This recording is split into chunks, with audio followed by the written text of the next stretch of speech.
I don't really like those words. Self-help or self-management or self-improvement. I don't really like what those words have come to mean these days. Because there's a lot of people out there that are constantly trying to improve themselves by looking for the one change. The one change, right? The one change in their life that's going to make their dreams come true. And even worse, on top of that, there's a lot of people out there, a lot of self-help gurus and these hyperactive motivational speakers and these other self-appointed modern Zen yoga warriors that they're trying to sell the one thing. They're trying to sell the 9 steps or the enlightened path that's going to allow you to unlock all of your human potential and fulfill the dreams so you can live the life that you've always wanted to live. Now, I'm no guru.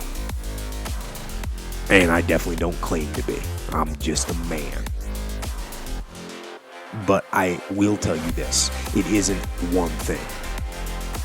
And it isn't 10 things. And it isn't 100 things. It isn't a quick path. And there are no shortcuts. Meditation won't get you there, and neither will a miracle drug or an organic supplement or some superfood.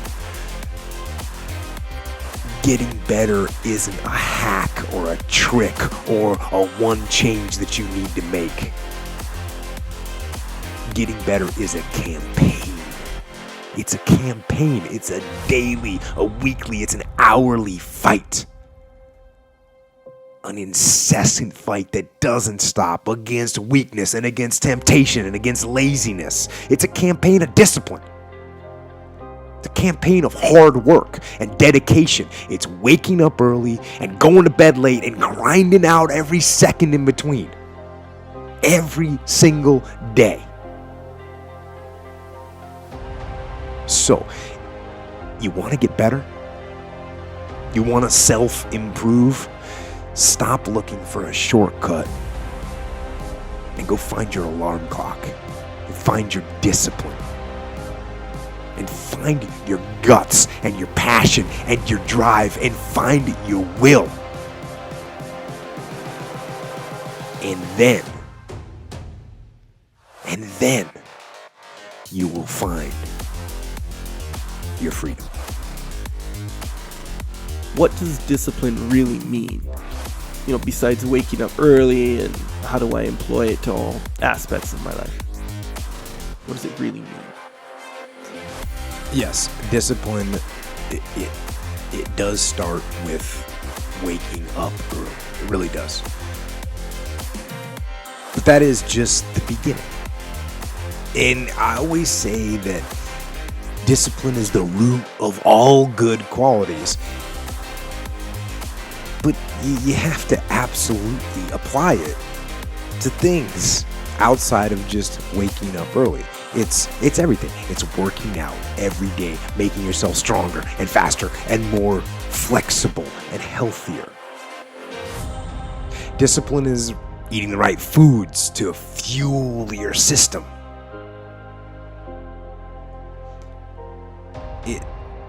It's about disciplining your emotions so you can make good decisions.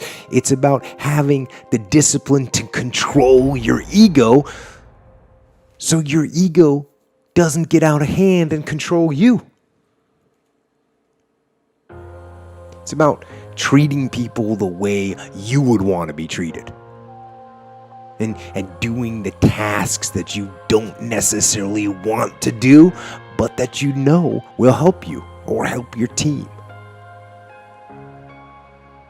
It's about facing your fears.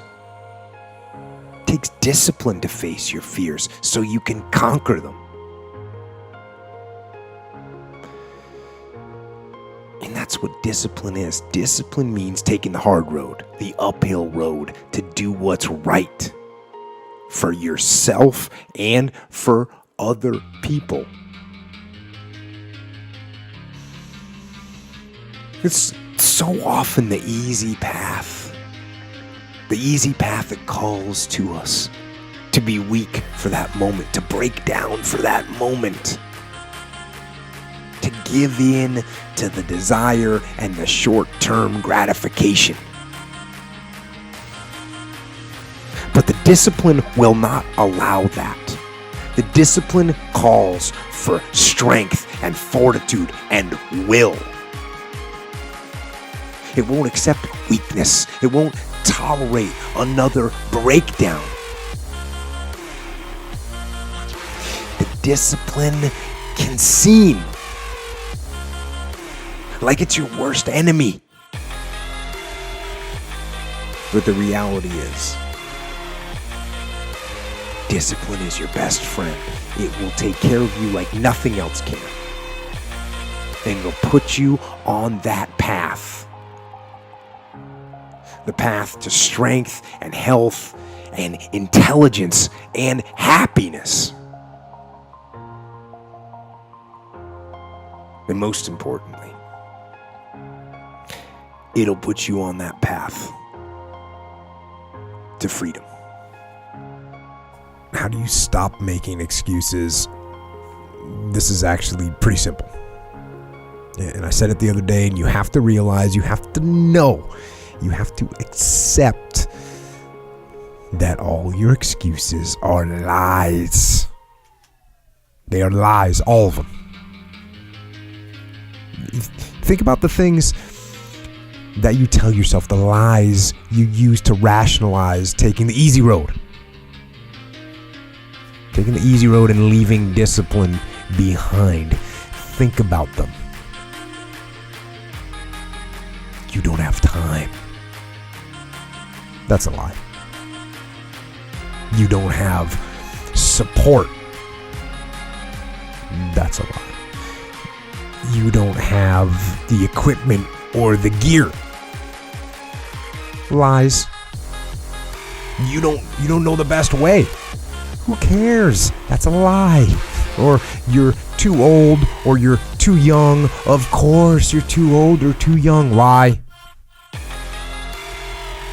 And there's, you're too busy. Sure you are. That's a lie. And you're too tired, or you're too sore, or you're just plain not feeling it. Lies, lies, lies. And the list goes on and on and on. And it doesn't stop if you don't make it stop. So recognize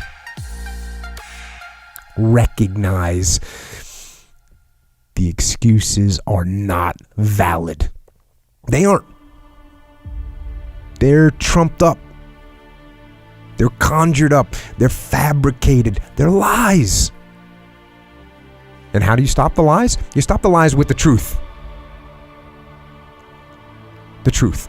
The truth will set you free. The truth will stand, and the truth will deliver you from procrastination and laziness and the downward spiral that comes with a lack of discipline. So don't believe the lies, believe the truth. And the truth is, you have time. You have the skill, you have the knowledge and the support and the willpower and the discipline to get it done. So cast out the lies, burn them down, and listen to the truth, and live the truth, and go out and get it done. People want to know how to stop the laziness, and they want to know how to stop the procrastination. And, they have some idea in their head, some kind of a vision, what they want to do. But they don't know where to start. They don't know where to start it, They don't know where to start. And so they say, hey, where do I start? And when's the best time to start? And I have a very simple answer for that. here and now. That's it. You want to improve? You want to get better? You want to get on a workout program or a clean diet? You want to start a business? You want to write a book or make a movie or build a house or a computer or put together some mobile application? Where do you start? You start right here. And when do you start? You start right now. You initiate the action aggressively. You go. Because the idea isn't going to execute itself. And the book isn't going to write itself. And the weights out in the gym, they're not going to move themselves. You have to do it, and you have to do it now. And that means you got to stop thinking about it and stop dreaming about it and stop researching every aspect of it and reading all about it and debating the pros and cons of it. Just start doing it. Take that first step and make it happen. Get after it. And get after it here and now. What do you do on the days when you're just not feeling it? Those days when I'm tired or worn out or just basically sick of the grind. What do I do on those days? I go anyways. I get it done, even if I'm just going through the motions. I go through the motions. I don't really want to work out. I work out. I really don't want to hammer on a project. I hammer on the project. Don't really want to get up and get out of bed. Yeah, I get up and get out of bed.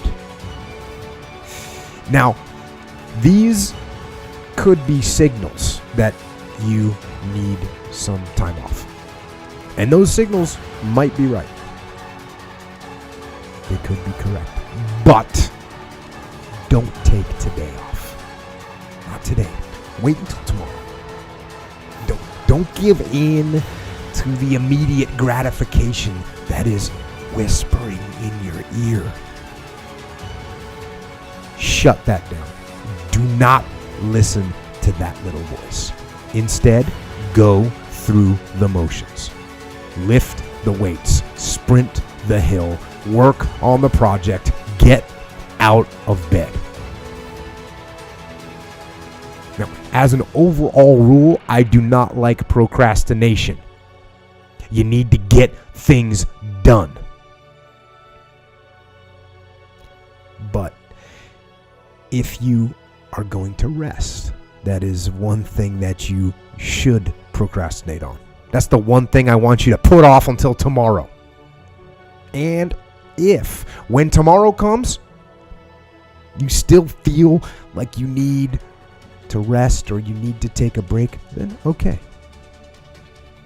Take it. But the chances are you won't. You won't need that rest. Chances are you will realize that the desire to rest was just weakness. It was just the desire to take the path of least resistance, the downhill path, the easy path. And by simply going through the motions, you overcame that path. And you stayed on the righteous path, the disciplined path.